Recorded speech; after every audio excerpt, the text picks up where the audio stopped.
كنا لنهتدي لولا أن هدانا الله أشهد أن لا إله إلا الله وحده لا شريك له وأشهد أن محمدا عبده ورسوله لا نبي بعده اللهم صل وسلم على سيدنا ومولانا محمد وعلى آله وصحبه ومن اهتدى بهديه إلى يوم الدين أما بعد. Puji beserta syukur kita haturkan kepada Allah Subhanahu wa taala.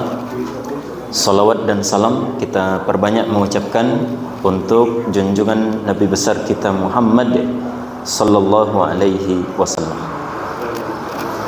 Yang kita hormati, yang kita muliakan, bapak-bapak, ibu-ibu pensiunan RRI.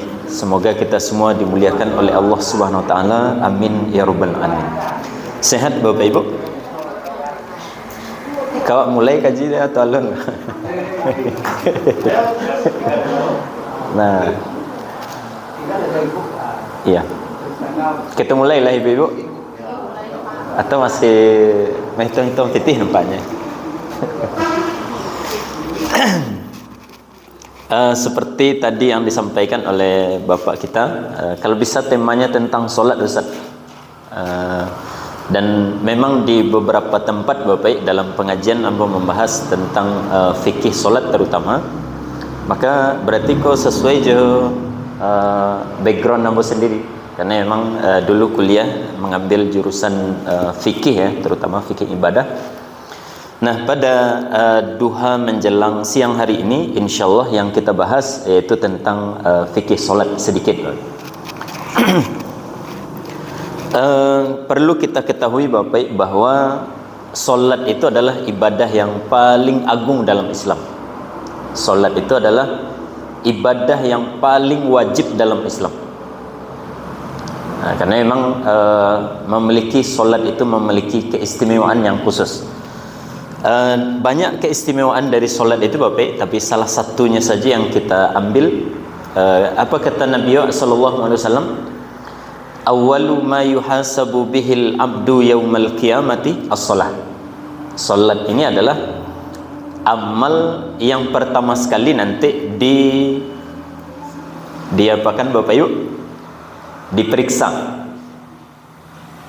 dihisab atau dipertanyakan nanti ketika pertama sekali kita di hari kiamat. Jadi salat adalah ibadah yang pertama sekali dipertanyakan oleh Allah SWT kepada kita nanti di hari kiamat. Nah, kelanjutan dari hadis ini luar biasa Bapak. Kata Nabi selanjutnya, faman saluhat, siapa yang solatnya benar, siapa yang solatnya itu berpahala, saluha sairu amalihi, maka seluruh amal kebaikan-kebaikan yang lainnya juga ikut diterima.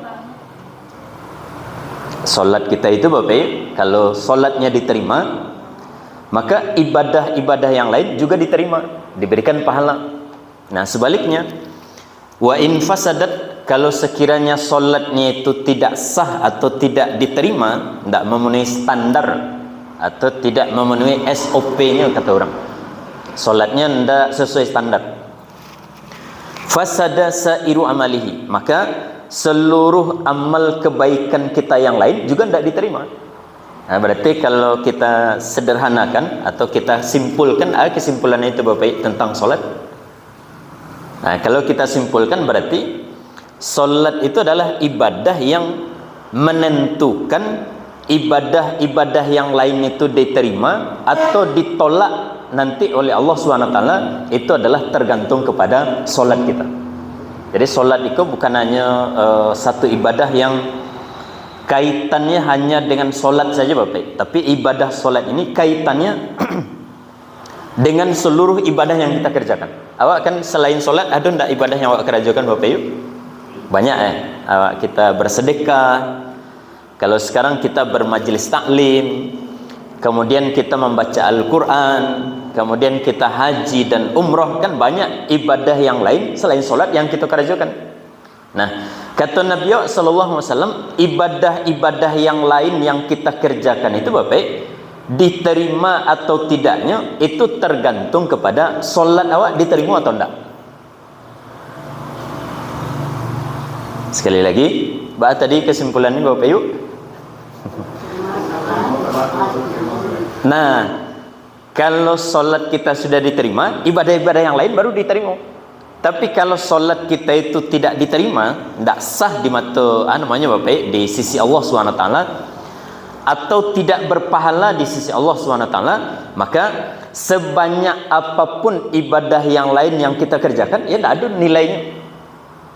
Makanya sebagian ulama itu kan ada yang memberikan gambaran sederhana, analogi sederhana lebih kurang. Mereka mengatakan amal-amal yang lain selain solat itu ibarat angka 0. Jadi awak melakukan membaca Al-Quran, kita berzikir, kita bersedekah, kita haji, kita umroh, itu dapat angka 0 saja, 0, 0, 0, 0. Nah, awak kumpulkan 0 sedangkan solat itu adalah angka hidup. Angka hidup itu 1 sampai 9, kan seperti itu. Nah, kalau kita mengumpulkan angka 0 dengan jumlah yang banyak, kemudian awak bawa ke akhirat, tidak ada angka hidup di depannya, kira-kira 0 itu ada nilainya Bapak Ibu. Jadi angka 0 ada, awak misalkan terkumpul di awak misalkan disko lay bahasa Minang, bahasa Minang aman Bapak Ibu. Iya, takutnya nanti ada yang lah selesai pengajian Ustaz, mohon maaf tidak paham kami. Nah, jadi kalaupun kita mengumpulkan angka 0 agak 12 misalkan Bapak Ibu, 12 angka 0 dari ibadah yang lain, kemudian awak bawa angka 0 tadi ke hadapan Allah SWT, solatnya tidak ada, atau solatnya kita itu tidak diterima. Nah, kemudian angka 0-nya ada 2 leh, tapi tidak ada angka hidup di depannya. Kira-kira angka 0 itu barang nilainya Bapak Ibu? Ya 0 juga. Nah, supaya angka 0 yang 12 tadi ada artinya, ada nilainya, berarti harus ada angka hidup di depannya. Nah, angka hidup itulah pahala dari solat yang kita kerjakan. Jadi pahala solat itu dapat angka 1 sajalah minimal lah, beruntung Pak. Kalau ada angka 1 di depannya, ada 2 boleh 0-nya belakang. Berapa jadinya itu Bapak Ibu? 1T atau 1M? 1T ya. Ini yang yang banyak simpanannya tahu insyaallah ya. Yang banyak di rekening. Nah, jadi angka Bapak, solat itu di samping kita kerjakan Bapak, awak juga harus punya kira-kira Bapak, punya gambaran lah lebih kurang bagaimana solat yang kita kerjakan itu benar-benar diterima di sisi Allah SWT. Itu harus harus usahakan. Karena memang solat itu nanti menjadi penentu bagi amal-amal yang lain diterima atau enggak. Nah, itu tergantung kepada solat yang kita kerjakan. Nah, kini pertanyaan itu Bapak, kira-kira saja Bapak, solat yang kita kerjakan itu kira-kira lah pahala atau alun Bapak? Kalau misalkan nanti awak datang ke yaumul hisab di hadapan Allah SWT, kemudian disidang tentang solat awak. Hisab itu kan sidang. Disidang tentang solat awak, ditanya tentang solat dari awal sampai akhir misalkan. Nah, kira-kira solat yang awak kerjakan itu sudah ada pahalanya atau alun Bapak Ibu? Nah, itu kan barek pertanyaan. Nah, cuman untuk memudahkan jawabannya Bapak, untuk memudahkan jawabannya, kita sampaikan yang disampaikan oleh Imam Ibnul Qayyim Al-Jauziyah. Jadi beliau Bapak membagi-bagi ya level-level orang dalam mengerjakan solat. Nah, dari awak mengetahui level-level tadi, awak bisa memperkira-kirakan awak di level yang kabarah solat awak. Di level yang kabarah solat awak. Dan dari situ juga kita bisa mengetahui solat kita itu sudah diterima di sisi Allah atau hanya sekedar gerakan-gerakan saja yang awak kerjakan selama itu. Nah, jadi ini penting barangkali Bapak berkaitan dengan pembahasan tentang solat. Jadi kaji memang tidak tinggi-tinggi, mohon maaf Bapak, karena memang ilmu sangat terbatas juga. Kaji tidak membahas politik, Karena seperti tadi yang disampaikan, kalau ialah tua-tua kok ada kawan calon Bapak Ibu? Tidak ada. Kalau lah berumur-umur kok ibadah sajalah. Maksudnya lebih banyak waktu tua untuk memikirkan ibadah awak supaya awak nanti selamat di akhirat. Nah, berarti yang kita sampaikan pada duha hari ini Bapak, yaitu level-level orang dalam mengerjakan salat. Itu yang insyaallah kita sampaikan, dan nanti kalau ada perlu didiskusikan Bapak, kita buka tanya jawab nanti sebelum kita tutup. Kata Imam Ibnul Qayyim Al-Jauziyah rahimallahu taala, orang dalam mengerjakan salat itu ada 5 levelnya. Ada 5 tingkatan orang dalam mengerjakan salat. Kita mulai dari tingkatan orang yang paling buruk dalam mengerjakan salat, sampai nanti yang paling rancaknya, yang paling atas. Nah, level yang paling rendah dalam mengerjakan salat itu Bapak, berarti urutan yang kelima berarti ini ya. Nanti urutan satunya yang paling sempurna. Orang dengan level yang paling rendah dalam salat itu namanya adalah muazzabun. Orang dengan salat yang dia kerjakan, dia itu levelnya level muazzabun. Apa artinya muazzabun itu Bapak? Muazzabun artinya diazab, disiksa. Jadi lebih kurang gambarannya Bapak, ada orang solat, bahkan dia rajin solat Bapak, tapi dengan solat yang dia kerjakan, bukannya pahala yang dia dapatkan dari Allah SWT, tapi justru solat ini memasukkan mereka ke dalam neraka. Itu level yang paling buruk dari solat. Jadi solat memasukkannya ke neraka. Kalau yang tabayang kalau orang rajin solat, Bapak yuk sarugo. Kan seperti itu. Nah, orang dengan level yang kelima ini justru agak beda. Bedanya Bapak, dengan solat yang dia kerjakan justru dia masuk ke dalam neraka. Jadi kalau ditanya dek kawan-kawannya di dalam neraka nanti, baku masuk neraka karena solat. Karena solat dia masuk neraka. Cobanya kan. Nah, ba'alu tu modelnya Ustaz. Maka kita ambil ayatnya di dalam Al-Qur'anul Karim, dan ayat ini insyaallah hafal doa sadonya Bapak. Ini bagian dari ayat favorit barangkali. Kata Allah SWT, fawailul lil musallin. Itu surah apa Bapak yuk? Surah Ad-Duha, surah Wat-Tini. Mau ulang-ulang hafalan ya. Surah apa Bapak yuk? Al-Ma'un ya, surah Al-Ma'un. Bapak Ibu banyak yang tawaduk ya. Nah, jadi kata Allah SWT, fawailul lil musallin. Celaka, masuk neraka wailah orang-orang yang solat. Orang yang solat masuk neraka. Orang yang solat masuk neraka. Nah, yang menjadi pertanyaan itu adalah kenapa mereka yang solat tadi justru dia masuk ke dalam neraka. Nah, ternyata sebabnya itu di ayat kelanjutannya, fawailul lil musallina allazina hum an salatihim sahun. Nah, sahun dalam ayat ini itu disampaikan oleh para ulama kita. Sahun itu artinya 2. Yang pertama, solatnya itu tidak dalam rukun dan syarat-syarat solatnya masih ada yang salah. Sekali lagi, orang sahun dalam solat itu Bapak, kalau dia dalam pengerjaan solatnya itu dalam syarat dan rukunnya masih ada yang salah. Padahal syarat dan rukun itu tidak boleh salah. Awak dalam mengerjakan solat, yang menjadi syarat solat, yang menjadi rukun solat itu tidak boleh salah. Contoh syarat solat, contohnya awak ambil satu misalkan wuduk misalkan. Wuduk itu kan termasuk syarat solat. Ketika awak berwuduk, tapi salah awak dalam berwuduk, contohnya membasuh tangan misalkan Bapak Ibu membasuh tangan, ketika membasuh tangan harusnya kan basah sampai siku. Tapi nanti ada orang yang ketika berdoa yang mode-mode di keran, jadi diputar-putar seketik. Nah, bagian belakang yang ada di bagian siku tidak terkena air. Nah, orang yang seperti ini solat dengan wuduk mode itu, kira-kira sah solatnya Bapak Ibu? Jawabannya tidak. Walaupun dia solat sampai 60 tahun umurnya. Jadi 60 tahunnya solat dengan wuduk yang mode itu, tidak ada solatnya yang diterima. Tidak ada solatnya yang diterima. Jadi namanya ini salah satu contoh orang salah dalam namanya syarat solat. Nah kalau rukun lebih banyak lagi. Waalaikumsalam warahmatullahi wabarakatuh.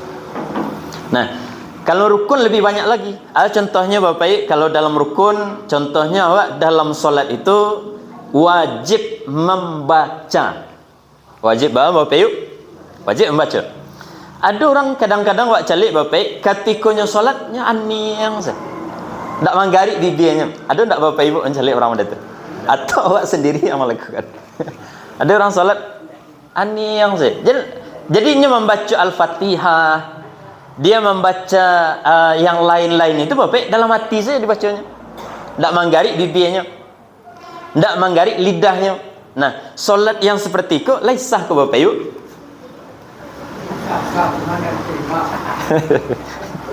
Sah tapi tidak diterima. Jawabannya, solat yang seperti ini tidak sah dan juga tidak diterima.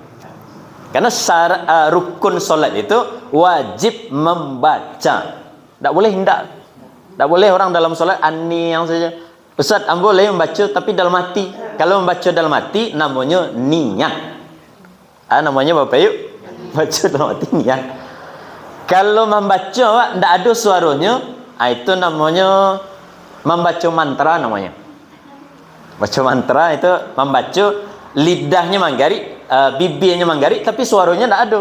Itu namanya qomat kamit, dukun qomat kamit. Itu namanya qomat kamit. Nah, yang diwajibkan dalam solat itu benar-benar membaca. Yang membaca itu Bapak, lidah awak manggarik, bibir awak manggarik, kemudian ada huruf-huruf yang keluar dari lisan awak. Itu namanya membaca. Jadi dalam solat awak tidak boleh hanyang. Ada orang kadang seperti yang tadi kita sampaikan, hanyang saja dalam solat. Mulai dari awal sampai akhir. Barangkalinya membaca cuman Allahu Akbar saja. Allahu Akbar lalu dibacanya. Giliran Al-Fatihah dan yang lain-lainnya tidak dibacanya. Maka solat yang seperti ini, hukumnya Bapak, tidak sah. Tidak sah dan juga tidak diterima. Karena syarat atau rukun dari solat itu adalah membaca Al-Fatihah, membaca tasyahud, membaca solawat, membaca salam. Itu yang rukun-rukun dalam bacaan itu Bapak, wajib dibaca. Dibaca dalam artian manggarik lidah awak, manggarik bibir awak, dan ada huruf yang keluar. Itu baru namanya membaca. Tapi kalau dalam hati namanya niat. Kalau hanya namanya Bapak bibir saja yang manggarik, tidak ada suaranya, berarti itu namanya Bapak Ibu dukun qomat kamit namanya. Jadi dukun Bapak Ibu dalam salat. Itu tidak sah dan juga tidak diterima. Atau misalkan Bapak, awak salah dalam solat itu dalam rukun yang lain. Contohnya yang lain Bapak, ada orang solat seperti ayam mematok makanan. Jadi rukuk dan sujud itu Bapak, saking capeknya, tidak ada tumak ninahnya. Nah solat yang seperti ini diterima atau tidak Bapak? Jawabannya tidak. Tidak sah, tidak diterima. Dan justru solat yang seperti ini sekali lagi adalah solat yang nanti akan mengantarkan pelakunya itu menuju neraka. Jadi fawailul lil musallin. Jadi hati-hati awak. Hati-hati awak, jangan sampai awak namanya solat lai rajin solat lai kama amak, kama ibu, kama bapak, pai ke masjid, pai solat. Tapi solat yang dikarajokan solat yang tidak benar. Solat yang tidak sesuai dengan standarnya. Awak saja kerja di kantoran, Bapak Ibu lah jauh pengalaman. Kalau kerja di kantoran, instansi dan semacamnya, ada standarnya, harus ada mengikuti aturan-aturannya. Nah, lebih kurang solat yang kita kerjakan yang model itu juga. Ada aturannya, ada SOP-nya. Kalau terpenuhi, berarti awak namanya solat. Kalau tidak terpenuhi, berarti kita namanya tidak solat. Jadi solat tapi seperti tidak solat. Nah, solat yang seperti ini hati-hati. Hati-hati dalam artian, karena dengan solat yang seperti ini, yang salah-salah awak dalam syaratnya, yang salah-salah awak dalam rukun dari solat itu, maka solat ini justru mengantarkan kita menuju neraka. Kalau sunnah-sunnahnya salah, tidak masalah.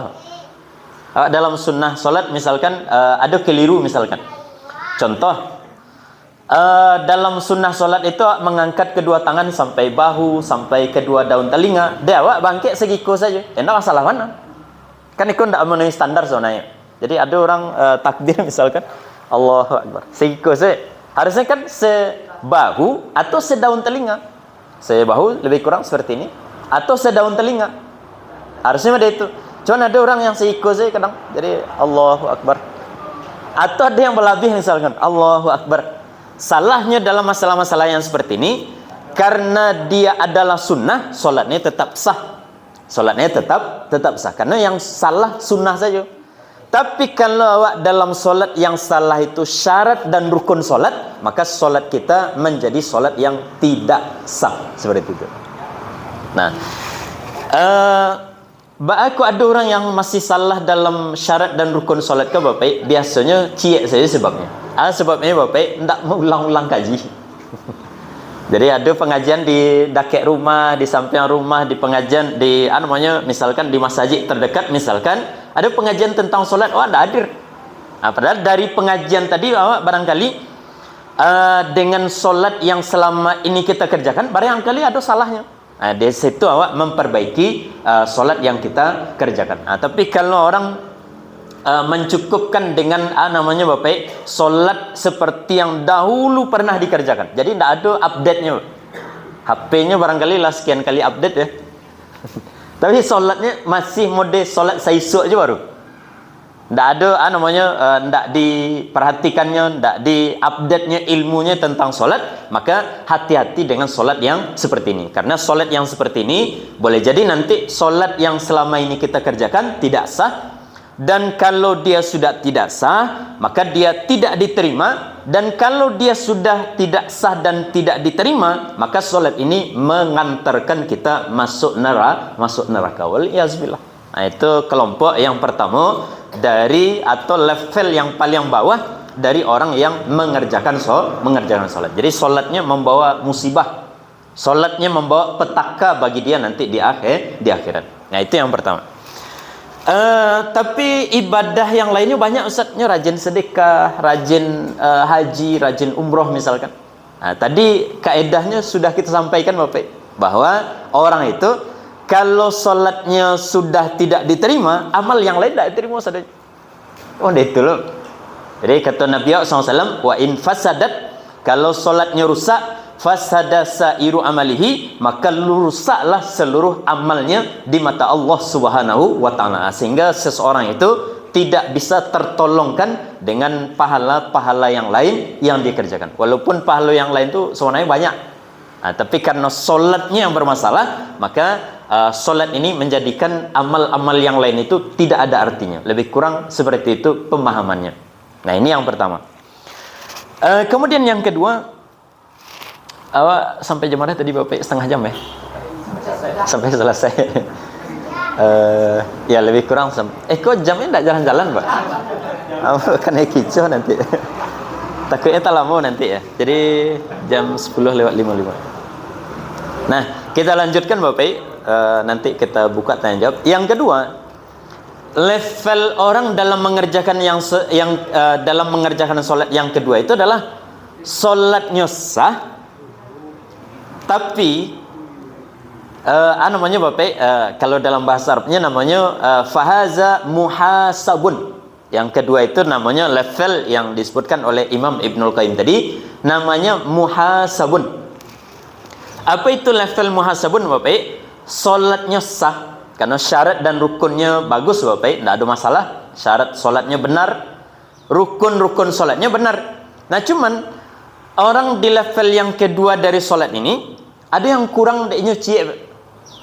Yang kurang tuh Bapak, mulai dari awal solat sampai selesai solat tidak ada khusyuknya sama sekali. Jadi gerakannya bagus, bacaannya sudah bagus, syarat-syarat solatnya sudah terpenuhi. Cuman yang jadi masalah mulai dari awal sampai akhir tidak ada khusyuknya sama sekali. Ya, panganannya kakin kamari saya pindah-pindah saya dalam solat kau. Mulai dari takbiratul ihram sampai nanti salam, tiba-tiba lah salam saya. Jadi panganannya lah kakin kamari lah sampai di Jakarta, sampai di Amerika, sampai di macam-macam. Nah, solat yang seperti ini syarat-syarat dan rukunnya sudah benar. Cuman kurangnya itu adalah dia dalam solat tadi tidak ada khusyuknya. Dalam setiap solat bahkan yang dia kerjakan tidak ada khusyuknya. Nah, solat yang seperti ini kira-kira lai diterima di sisi Allah Bapak Ibu? Diterima dalam artian dapat pahala atau enggak Bapak Ibu? Jawabannya tidak juga. Jadi level 1 dan 2 ini Bapak Ibu enggak ada dapat pahala. Walaupun bedanya Bapak Ibu, kalau yang level 1 tadi memang enggak sah solatnya. Tapi di level yang kedua ini solatnya sah tapi pahalanya enggak dapat. Nah, jadi jangan dikira Bapak bahwa dengan awak solatnya sah otomatis dapat pahala. Otomatis awak solatnya diterima di sisi Allah. Itu berbeda. Antara sah dengan diterima itu beda. Kalau untuk sah itu Bapak jago syarat, jago rukunnya. Kalau untuk diterimanya Bapak harus ada khusyuk agak seketek. Ya. Masih banyak yang tahu bulat Bapak Ibu. Nah, jadi kata Imam Ibnu Abbas kalau tidak salah Bapak, kata beliau radhiyallahu taala anhu, sahabat Nabi SAW, laisa laka min salatika illa ma aqalta minha. Engkau itu tidak diterima solatnya atau tidak mendapatkan pahala dari solat yang engkau kerjakan kecuali bagian-bagian yang engkau khusyuk di situ. Artinya kalau tidak ada khusyuknya sama sekali, ya tidak ada pahalanya. Nah, ini kita juga hati-hati. Yang insya Allah juga kalau level yang kedua kok rasanya insya Allah lain tidak banyak. Nah, cuman ada orang yang pada itu.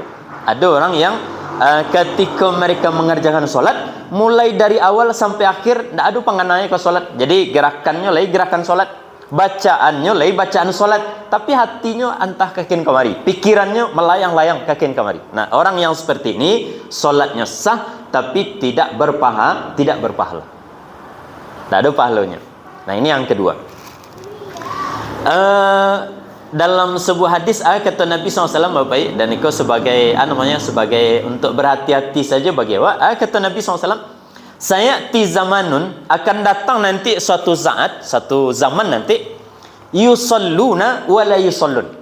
Ada orang-orang yang ingin solat tapi seperti tidak solat. Nah, maksudnya Bapak, badannya solat, gerakannya solat, bacaannya solat, tapi tidak terhitung sebagai solat. Bagaimana itu? Karena hati dan pikirannya tidak ada sama sekali khusyuk ke solat yang dia kerjakan. Itu level yang kedua. Insya Allah kalau di level yang kedua ini jarang-jarang biasanya. Karena barangkali dalam Bapak, satu solat awak barangkali memang tidak ada ingatan awak ke solat, tapi insya Allah dalam solat yang lain ada khusyuk awak. Itulah mendingan. Nah, ini level yang kedua. Kemudian yang ketiga Bapak, level yang ketiga itu namanya mukaffarun anhu. Mukaffarun anhu. Bagaimana solatnya itu Bapak di level yang ketiga? Solat syarat dan rukunnya sudah benar. Kemudian masalah khusyuk ada walaupun tidak sempurna. Jadi ada khusyuknya walaupun tidak sempurna. Itu level yang ketiga. Jadi syarat solatnya sudah benar, wuduknya sudah benar, menutup auratnya sudah benar, syarat-syarat yang lain sudah benar. Kemudian rukun-rukun solatnya sudah benar, dan bahkan barangkali sunnah-sunnahnya lah dijagonya dalam solat tadi. Nah, di sisi yang lain dalam solat yang dikerjakan minimal ada khusyuknya agak seketek. Minimal ketika takbiratul ihram, Allahu Akbar. Khusyuknya dalam takbiratul ihram. Makna khusyuk itu Bapak Ibu? Khusyuk itu sejalan antara ayat yang awak baca atau ayat yang awak kerajukan dengan ayat yang ada dalam pikiran awak, dalam hati awak. Itu namanya khusyuk lebih kurang. Jadi misalkan awak membaca Al-Fatihah, misalkan Bismillahirrahmanirrahim, Alhamdulillahi Rabbil Alamin. Nah, makna dari Alhamdulillah itu kan awak segala puji bagi Engkau ya Allah, Tuhan semesta alam. Jadi awak memuji, awak bersyukur kepada Allah SWT. Kalau ketika membaca ayat tadi pikiran awak sejalan dengan makna dari ayat tadi, berarti awak namanya lah khusyuk. Kalau sedang awak sujud, misalkan awak membayangkan sedang menyembah Tuhan dengan cara sujud, berarti awak namanya khusyuk dalam sujud tadi. Jadi sejalan ayat yang awak kerajukan, ayat yang awak bacakan dengan hati dan pikiran awak, itu yang namanya khusyuk. Jadi harus ada seketek. Minimal awak khusyuk ketika sujud, minimal awak khusyuk ketika rukuk, Minimal awak khusyuk ketika membaca Al-Fatihah, minimal agak sayat. Nah, kalau sudah ada khusyuk walaupun hanya sedikit dalam solat yang kita kerjakan, itu sudah cukup bagi Allah SWT untuk menjadi alasan untuk menerima solat awak. Yang tak khusyuknya dimaafkan. Barang eloknya Allah Bapak Ibu. Kalau awak mengecek je orang lain Bapak Ibu, awak ngecek je orang lain, awak tak didengarnya dah. Didangai seketek, tapi yang salabihnya tak didangai dah. Kira-kira awak berang ke orang tadi atau tak Bapak Ibu? Awak berang ke orang tadi? Awak sedang mengeceknya, namanya tak didanganya atau didanganya seketek saja. Tapi bagi Allah SWT kan solat itu kan awak komunikasi dengan Allah. Nah, walaupun awak namanya khusyuknya seketek saja kepada Allah, itu sudah bagi Allah SWT sudah cukup untuk menerima solat. Yang tak khusyuknya Bapak, yang awak lengah dengan Allah SWT, oleh Allah dimaafkan. Jadi Allah itu alhamdulillah tak sama jawab. Kalau samulah jawab Bapak, tak ada awak yang akan selamat dari marahnya Allah Subhanahu wa taala. Awak sedang berkomunikasi dengan Allah. Kan solat itu komunikasi ya. Solat itu kan dari kata-kata as-silah yang artinya itu adalah terhubung dengan Allah. Jadi dengan solat awak harusnya tersambung dengan Allah, terhubung dengan Allah.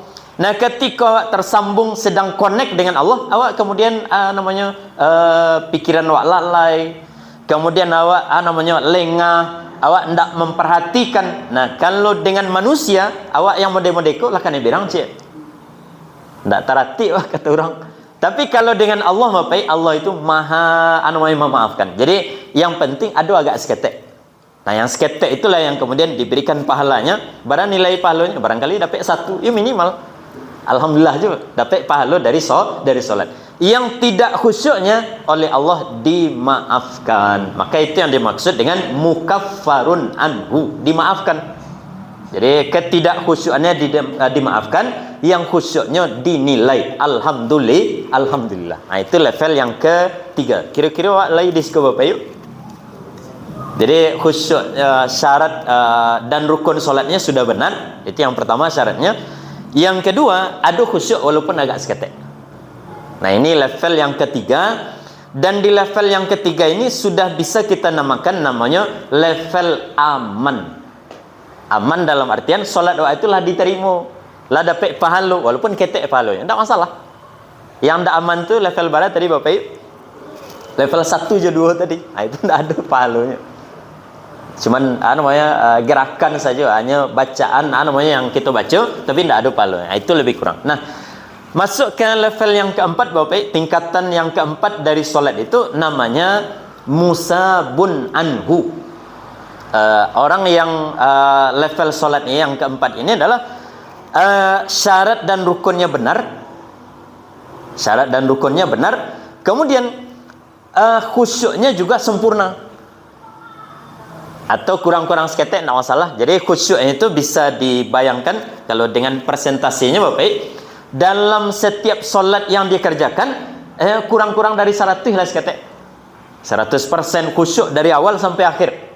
Jadi setiap solat dia Bapak, dalam setiap solat yang dia kerjakan itu khusyuknya itu hampir-hampir sempurna dalam setiap solat. Nah, ini level orang yang keempat yang ketika mereka mengerjakan solat. Kira-kira awak ada di sekolah Bapak yuk? Level yang keempat ya. Orang-orang yang kalau mengerjakan solat mulai dari takbiratul ihram dak ada kekin kamari pangananya kepada apa yang dia baca, pikirannya kepada apa yang dia kerjakan dalam solat, mulai dari awal sampai akhir. Kira-kira awak di situ Bapak yuk? Ya barangkali ada ya. Nah, tapi rata-rata biasanya awak bukan di situ. Makanya tadi kita sampaikan biasanya awak di level yang ketiga. Termasuk ambo pribadi Bapak. Jadi itu di level yang ketiga. Di antara yang menjadikan level yang keempat ini sulit bagi kebanyakannya Bapak, karena di antara syarat untuk sampai ke level yang keempat ini, awak harus paham bacaan yang awak baca dan gerakan yang awak kerjakan dalam solat. Nah, itu baru bisa khusyuk. Kalau tidak paham yang awak baca, mah bisa khusyuk. Jadi khusyuk itu bukan hanya bacaannya saja. Khusyuk itu adalah tentang yang awak baca sejalan dengan yang ada dalam pikiran awak. Awak baca alhamdulillahirabbil alamin. Nah, dalam pikiran awak segala puji bagi Engkau ya Allah. Subhana rabbil a'la, maha suci Engkau yang maha tinggi. Itu harus sejalan yang awak baca dengan pikiran awak. Kan itu yang menjadikan solat itu namanya khusyuk. Nah, artinya di sini kalau ada orang membaca Al-Fatihah tidak tahu artinya, membaca bacaan-bacaan solat dalam solat tadi Bapak, tapi tidak tahu artinya, bisanya khusyuk Bapak yuk? Tentu tidak bisa.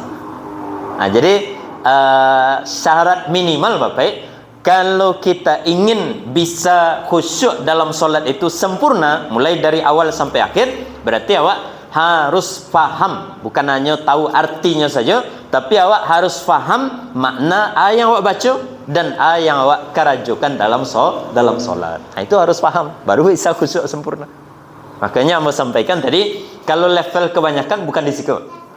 Itu biasanya level-level orang-orang tertentu. Bahkan ustad-ustad saja Bapak, kan ambo insyaallah ya, kalau ambo pribadi dan ambo yakin Bapak Ibu juga sama ya. Ambo pribadi misalkan di situ Bapak, karena lai baraja bahasa Arab, ambo tahu insyaallah artinya dari bacaan tadi dari awal sampai akhir. Tahu ambo artinya. Cuman apakah setiap orang yang tahu artinya otomatis bisa khusyuk Bapak? Jadi tidak. Nah, jadi makanya level yang keempat ini sudah menjadi level yang sulit. Yang sampai ke level yang keempat itu memang sulit, namanya tidak banyak orang ini. Nah, itu level orang dalam solat yang di level yang keempat. Nah, kemudian kita masuk di level yang terakhir, yang kelima. Kalau yang keempat tadi khusyuknya sempurna, kira-kira apa gambaran solat yang kelima Bapak? Tingkatan yang paling sempurna dalam solat. Apa kira-kira modelnya itu? Model orang dengan solat yang paling sempurna tingkatannya, yang paling afdol solatnya. Solatnya Bapak. Nah, kata para ulama kita, seperti yang disampaikan oleh Imam Ibnul Qayyim tadi, kata beliau, orang di level yang kelima dalam solat ini, artinya level yang paling tinggi dalam solat, muqarrabun ilallah. Maka mereka ini sudah sampai pada level di mana ketika mereka mengerjakan solat, bukan syarat dan rukun lah jaleh tu. Syarat je rukun, sunnah-sunnahnya dijaga. Kemudian khusyuknya juga sempurna. Kemudian tambah satu lagi Bapak yang tidak ada pada level yang keempat, di mana orang di level yang kelima ini Bapak sudah sampai pada level menikmati solat. Nah, jadi namanya menikmati solat. Ciri-ciri orang menikmati solat ke Bapak? Ciri orang menikmati solat itu banyak. Di antaranya solatnya banyak. Contoh Imam Ahmad bin Hanbal rahimahullah ta'ala, dalam sehari semalam beliau solat sunnahnya Bapak, tidak masuk solat wajibnya, sebanyak 300 rakaat. Awak boleh sampai situ Bapak yuk? Jadi tidak. Jadi kalau orang menikmati solat itu Bapak, ciri yang pertamanya banyak solatnya. Jadi sebentar-sebentar yang solat ini, solat itu, solat ini dan semacamnya, banyak solatnya. Kenapa dia banyak solatnya? Karena dia suku dengan solat, dia senang dengan solat.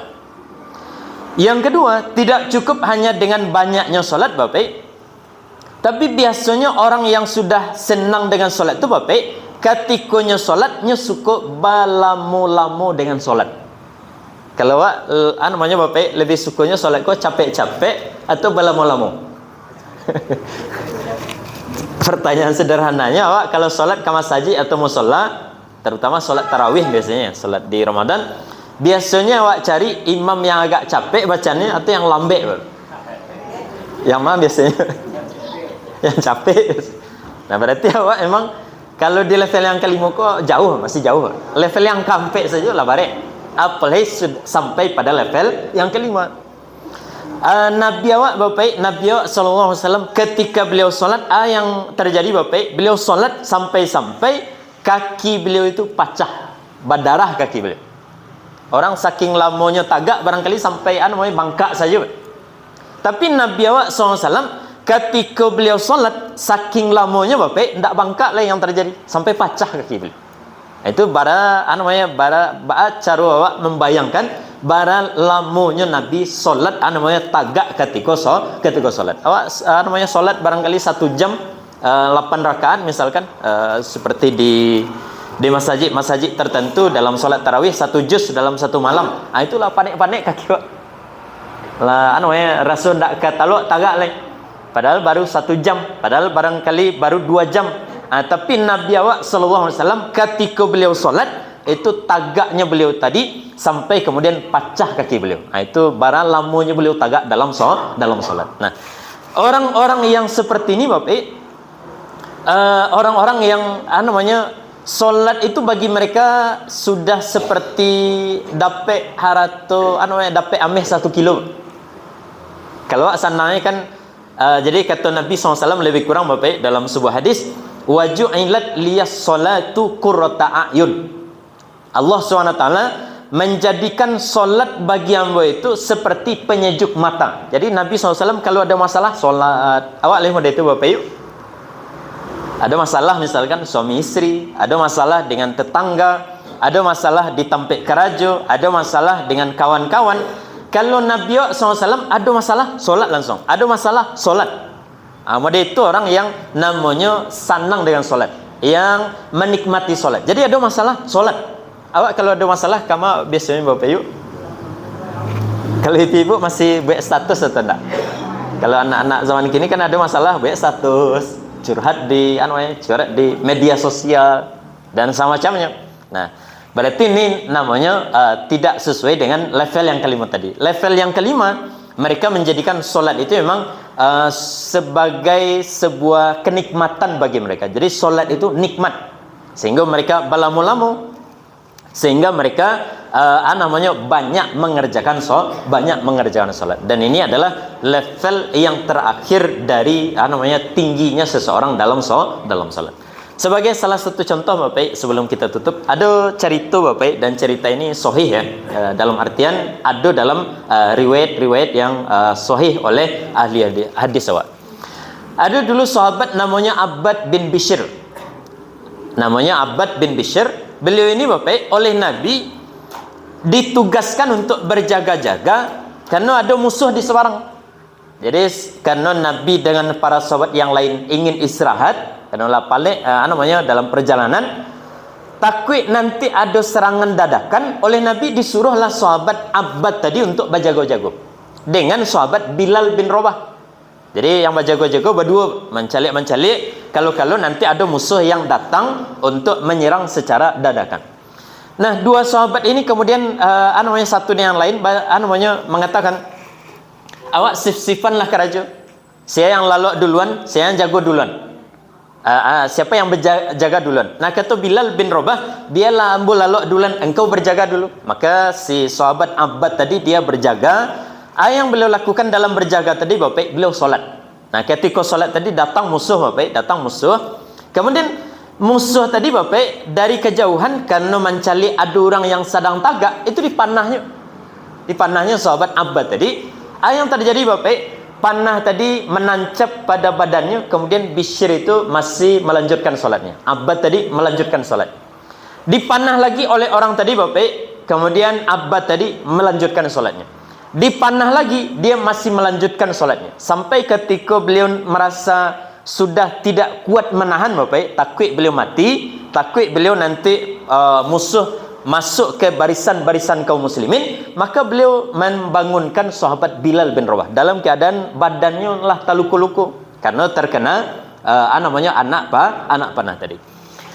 Bilal bin Rabah itu Bapak mengatakan kepada Abbad, antara kasihan dengan berang Bapak, kasihan karena badannya lalu luka-luka, kasihan berangnya baru kini dia tahu, ndak karena panah yang pertama dia tahu. Maka sahabat Bilal mengatakan, kenapa tidak dari tadi engkau memberitahu?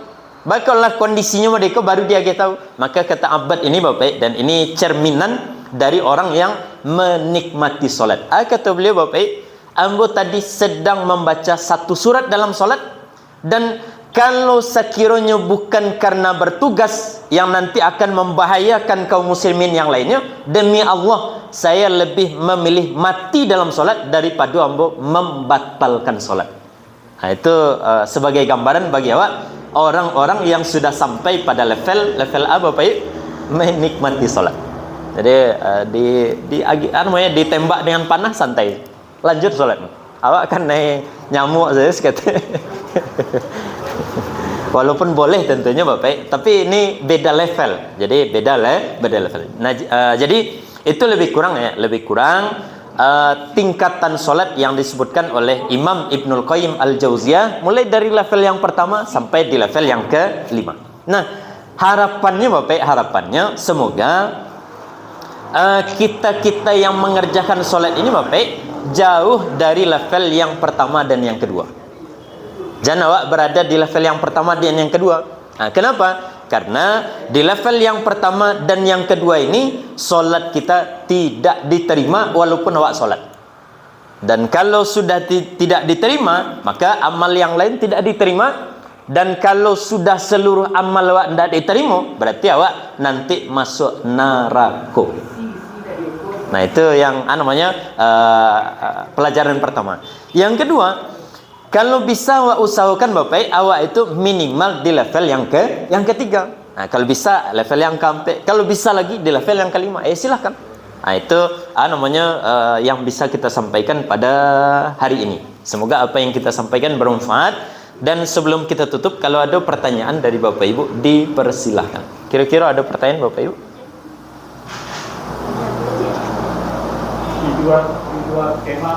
Oh iya, silakan Pak Ji.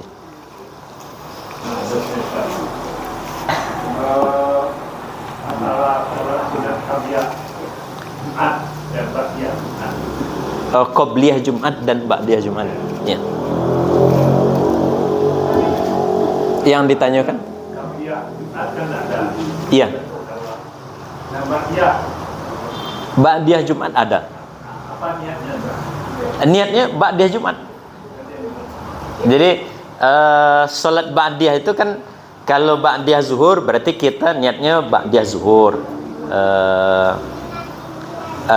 Apa namanya? Kalau niat itu Bapak, sama dengan kasus-kasus yang lainnya, yang namanya niat tidak perlu dilafazkan. Jadi wak setelah sholat Jumat, wak sholat 2 rakaat. Sholat itu kalau ditanya orang wak bisa menjawabnya, ikut ba'diyah Jumat. Karena awak memang sudah berniat dalam hati awak kalau ini adalah ba'diyah Jumat. Dengan awak meniat itu berarti solat kita sudah terhitung sebagai ba'diyah Jumat. Jadi tidak perlu dilafazkan. Usolli sunnatal jumu'ati lillahi ta'ala. Itu tidak perlu. Jadi langsung saja awak solat, kemudian awak meniatkan solat tadi untuk ba'diyah Jumat. Nah, itu lebih kurang. Nah, kalau qabliyahnya ada atau tidak Ustaz? Nah, di sini ada perbedaan pendapat dari para ulama tentang solat Jumat itu ada qabliyahnya atau tidak. Kira-kira apa-apa? Sebelum Jumat ada tidak qabliyahnya? Kalau solat zuhur kan ada qabliyahnya. Kalau solat Jumat ada tidak qabliyahnya Bapak? Nah, jawabannya, kalau jumhur dari para ulama kita mengatakan tidak ada qabliyah Jumat. Jadi solat Jumat itu azan, kemudian khatib langsung naik, kemudian setelah selesai azan langsung khutbah. Jadi tidak ada waktu untuk melaksanakan yang namanya qabliyah Jumat. Nah, cuma nanti ada je ulama yang mengatakan bahwa qabliyah Jumat itu tetap ada. Nah, siapa ulamanya itu Bapak? Imam Asy-Syafi'i rahimahullahu taala. Jadi dari 4 mazhab Bapak, salah satu mazhab itu yaitu mazhabnya Imam Asy-Syafi'i mengatakan bahwa qabliyah Jumat itu ada. Nah, jadi bila dikerjakan setelah azan. Orang azan Bapak sebelum sebelum khatib itu berkhutbah, jadi diagih jeda waktunya Bapak. Setelah azan itu biasanya kalau di Jawa-Jawa itu kita perhatikan ya, itu khatib itu tidak langsung khutbah, tapi diberikan jeda waktu sehingga nanti semua orang itu mengerjakan qabliyah Jumat. Nah, tapi ini aneh. Baku aneh Bapak. Karena yang namanya Jumat dari zaman Nabi lah ada, zaman sahabat lah ada, dan ada tata cara Jumat pada itu. Tata cara Jumat itu adalah kalau masuk waktu azan, setelah azan langsung khatib itu berkhutbah. Jadi tidak ada waktu untuk qabliyah Jumat. Jadi wallahu alam, dalam hal ini aku lebih cenderung Bapak mengatakan bahwa kalau Jumat itu tidak ada qabliyah, yang ada cuman ba'diyah saja. Ya, seperti itu. Ada yang lain Bapak Ibu? Iya. Tadi kan terkait sholat itu kita membaca. Iya. Jadi kalau membaca berarti kan harus ada keluar suara. Keluar suara ya. Tapi sementara kita waktu siang ini sholat kita sir. Jadi bagaimana cara membacanya dalam sholat supaya sholat kita ini bisa sah. Sah gitu ya. Jadi, nah membaca itu ada dua cara nanti. Ada namanya jahar dan ada namanya sir. Kalau jahar itu karehan suara, seperti imam-imam dalam sholat jahar. Jadi dibacanya kare-kare. Bismillahirrahmanirrahim. Baca kare-kare. Nah, itu namanya jahar. Nah, membaca yang kedua namanya sir. Itu bacaan sir Bapak. Awak membaca dalam sholat, yang bacaan tadi kira-kira awak saja yang mendengar. Jadi tidak sampai kata telinga kawan salah. Jadi lidah awak bergerak, bibir awak bergerak mengeluarkan suara, tapi suaranya awak style Bapak yang kira-kira awak saja yang mendengarnya. Jangan nanti awak sholat sir Bapak, awak baca kare-kare, terganggu bacaan kawan di sekolah, itu tidak ya boleh. Jadi membaca itu namanya kalau namanya dalam solat-solat yang sir, terutama awak solat sendirian misalkan, maka bacaan itu kira-kira bacaan tadi hanya tadangan di awak saja. Yang tidak boleh itu yang tidak membaca sama sekali. Itu seperti itu Pak Haji. Ya. Masih ada yang lain Bapak Ibu? Kalau tidak ada pertanyaan, langsung doa. Ya, kita tutup dengan doa. Semoga majlis kita ini majlis yang diberkahi oleh Allah SWT, dan semoga kita mendapatkan namanya Bapak pencerahan sedikit dari apa yang kita sampaikan. A'udzubillahi minasyaitonirrajim. Bismillahirrahmanirrahim. Alhamdulillahirabbil alamin, wassalatu wassalamu ala asyrafil anbiya'i wal mursalin wa ala alihi wa sahbihi rasulillahi ajma'in. Allahumma taqabbal minna innaka antas samiul alim wa tub alaina innaka antat tawwabur rahim. Allahumma taqabbal minna salatana wa siyamana wa ruku'ana wa sujudana wa takhasyu'ana wa ta'abbudana wa tammim taksirana ya rabbal alamin. Allahumma ij'al jam'ana hadza jam'an marhuma wa tafarruqana min ba'dihi tafarruqan ma'suma wa la taj'al fina wa la ma'ana syaqiyyan wa la matrudan wa la mahruma bi rahmatika ya arhamar rahimin. Allahumma inna nas'aluka 'ilman nafi'a wa rizqan thayyiba wa 'amalan mutaqabbala. Allahumma inna nas'aluka al-huda wat-tuqa wal-'afafa wal-ghina. Allahumma rabbana ighfir lana dhunubana wa liwalidayna warhamhuma kama rabbayana shaghira.